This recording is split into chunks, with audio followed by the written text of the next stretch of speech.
আসসালামু আলাইকুম সবাইকে। সবাই কেমন আছেন? আশা করি সবাই ভালো আছেন। তো আমি একটু নাস্তা রান্না করব। ঠিক আছে?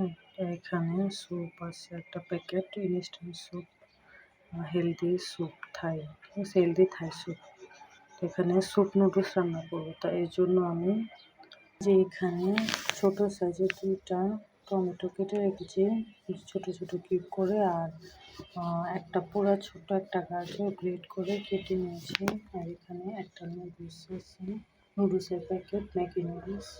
কিছু সবজি দিব, ধনিয়া পাতা, ধনিয়া পাতা, 2টা ছোট কাঁচামরিচ, তারপরে ফুলকপি কিছু কুচি করে কেটে নিয়েছি। আর এখানে আছে কাঁচামরিচ, 2টা ছোট সাইজের কাঁচামরিচ, আর রসুন কুচি, 2-4 কোয়া রসুন কুচি কেটে নিয়েছি। তো এগুলো সবগুলো একসাথে দিয়ে স্যুপ নুডলস রান্না করব। এই জন্য এখানে ফ্রাই প্যান বসিয়ে দিয়েছি। ফ্রাই প্যানটা গরম হতে দিয়েছি, আর সাথে সামান্য কিছু তেল দিয়েছি পরিমাণ মতো। তো তেলের মধ্যে এখন প্যালার নিয়েছি, প্যালার মধ্যে যে স্যুপটা স্যুপের পাউডারটা ঢেলে দিব। ঢেলে নিলাম কিছু পানি, যে স্যুপ পাউডারের মধ্যে ঢেলে একটু গুলিয়ে নেব। তো এই যে নেড়ে ছেড়ে গুলিয়ে নিচ্ছি। ঠিক আছে? এখানে যে নিয়ে নিলাম কর্নফ্লাওয়ার, 1 কাপের মধ্যে আমি সামান্য কিছু পরিমাণ পানি ঢেলে দিলাম। এই যে নিয়ে নিলাম 2 টেবিল চামচ পরিমাণ। এখন গুলিয়ে নেব পাউডারটা ভালো করে, পানির সাথে গুলিয়ে মিক্স করে আলাদা করে রাখবো। কমপ্লিট, এখন সাইড করে রেখে দেব। তেলটা প্রচুর গরম দিয়ে দিলাম পেঁয়াজ আর রসুন কুচিটা। এখন 1 মিনিট ভেজে নেব। পেঁয়াজ আর রসুন কুচিটা নেড়ে ছেড়ে 1 মিনিট ভেজে নেব তেলের সাথে। দিয়ে দিচ্ছি লবণ 2 চামচ পরিমাণ লবণ দিয়ে দিলাম। পরে লাগলে আবার দিয়ে দিব। আবার তো 2 চামচ দিলাম। দিয়ে দিলাম 1 চামচ পরিমাণে ধনিয়া গুঁড়া। দিয়ে দিলাম গরম মশলা গুঁড়া 1/2 চামচ।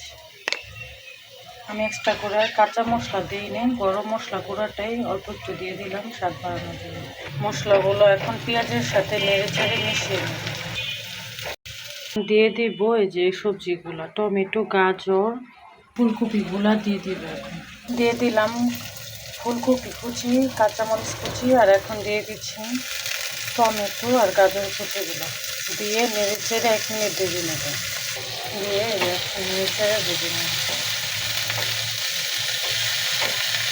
আমি বেশ মিনিট কয়েক নাড়িয়ে ভেজে নিয়েছি। একটু টমেটো সস, স্বাদটা ভালো জন্য সামান্য 2 চামচ পরিমাণ, অল্প চামচ পরিমাণ, 1.5 থেকে 2 চামচ পরিমাণ সসটা এখন সবজির সাথে নিচে একটু মিশিয়ে দিয়ে দিব। প্রায় 400 ml পানি দিয়ে দিচ্ছি সবজিগুলো সিদ্ধ হওয়ার জন্য।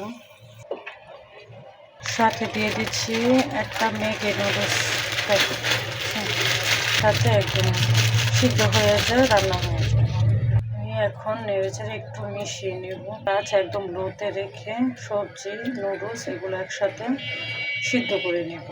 ঠিক মিনিট কয়েক সিদ্ধ করে রান্না করে নেব। ফিরে আসছি মিনিট কয়েক পরে। আমি আরও বেশ কিছু পরিমাণ পানি দিয়ে দিলাম। প্রায় আগে দিয়েছে তো 4 ml, এখন আরও 400 ml, এখন 200 ml দিয়েছি, কারণ পানি একটু বাড়িয়ে দিতে হবে। সবজি অনেক আছে, নুডলস আছে, পানি একটু বাড়িয়ে দিলাম। ঢেকে ফিরে আসছি মিনিট।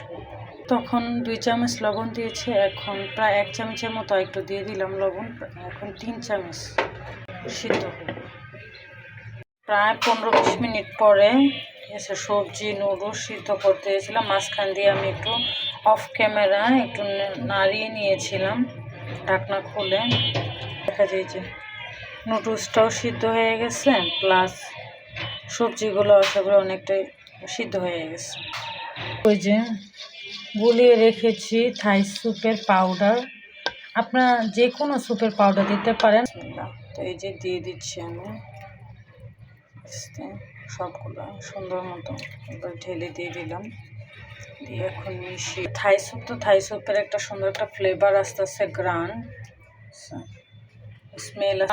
স্যুপ নুডলসটা যতটুকু ঘন চান ওই অনুযায়ী পানি দিয়ে নেবেন, কম বেশি বাড়িয়ে কমিয়ে আস্তে আস্তে রান্না শুরু থেকে শেষ পর্যন্ত আস্তে আস্তে একটু বাড়িয়ে কমিয়ে আপনারা যতটুকু ঘন খেতে চান ওই অনুযায়ী পানি দিয়ে নেবেন। আপনারা যে যেমন ঘন খেতে পছন্দ করেন ওই অনুযায়ী পানি দিয়ে নেবেন।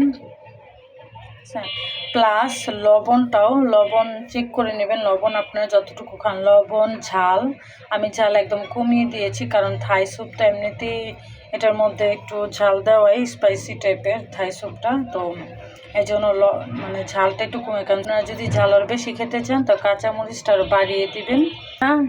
600 গ্রাম 600 গ্রাম পানি দিয়েছি। Soup noodles, Thai soup noodles রেসিপিটা যদি আপনাদের ভালো লাগে করে খেয়ে আমাকে কমেন্টসে জানাবেন কেমন লাগলো। আর প্লিজ আমার রেসিপিটা যদি ভালো লাগে আমার ইউটিউব চ্যানেলটা সাবস্ক্রাইব করে দিবেন, লাইক করে দিবেন, আত্মীয় স্বজন ফ্রেন্ড সবাইকে শেয়ার করে দিবেন। ঢেকে কিছুক্ষণ পরে ফিরে আসছি 2-3 মিনিট পরে। আমি এখানে 2টা ডিম নিয়েছি ভেঙে, আর পরিমাণ মতো সামান্য একটু লবণ দিয়েছি। তো এখানে ডিমগুলো এখন মিশ্রণে ঢেলে দিব, আস্তে আস্তে ঢেলে দিব আর নেড়ে নেড়ে দিব, ঠিক আছে? ঢেলে দিয়ে তারপর আসছি। তো নেড়ে নেড়ে আস্তে আস্তে ডিমটা ঢেলে দিয়েছি। তো এখন আরও একটু ভালো করে পুরোটাই যে নাড়িয়ে নেবে। পর্যায়ে আমি দিয়ে দিচ্ছি 1 টেবিল চামচ পরিমাণ ঘি। 1 টেবিল চামচ পরিমাণ ঘি দিয়ে দিলাম। দিয়ে দিচ্ছি এরপর যে গুলানো কর্নফ্লাওয়ারগুলো এটা দিয়ে দিলাম। দিয়ে দিচ্ছি সামান্য একটু লেবুর রস, 1 চামচ পরিমাণ লেবুর রস দিয়ে দিচ্ছি কিছু ধনিয়া পাতা কুচি কেটে রেখেছিলাম, এগুলো থাই স্যুপ নুডলস রান্না কমপ্লিট। এখন 2-3টা বলক উঠাবো, বাস। দেখতে কতটা ঘন হয়েছে, মাশাআল্লাহ দেখতেও কত সুন্দর হয়েছে।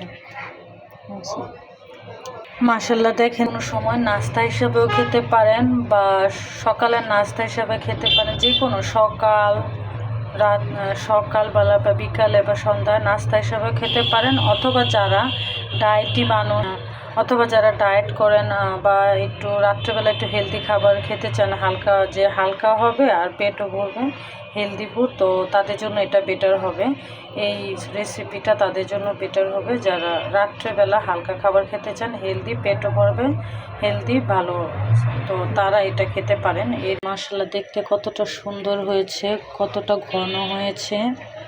আর আলহামদুলিল্লাহ টেস্ট করে দেখেছি, লবণ ঝাল একদম কম হয়েছে, কারণ স্যুপ অনুযায়ী ঠিক আছে। হ্যাঁ স্যার, লবণটা একদম পারফেক্ট হয়েছে। যে স্যুপ রান্না কমপ্লিট বলে দেখেন, মাশাআল্লাহ দেখেন দেখতে কতটা সুন্দর লোভনীয় হয়েছে, খেতেও আলহামদুলিল্লাহ অনেক মজা হয়েছে, অনেক টেস্টি হয়েছে। আমি চেক করে দেখেছি, বড় ছোট সব বয়সী মানুষ খেতে পারবে অনেক মজা করে। অনেক ইয়াম্মি একটা খাবার, টেস্টি, ইয়াম্মি, হেলদি। ভালো থাকবেন। আসসালামু আলাইকুম। আমার নুডলস, সবজি, ডিম সবগুলো তো মাশাআল্লাহ দেখেন দেখতে কতটা সুন্দর হয়েছে, খেতে অনেক টেস্টি হয়েছে।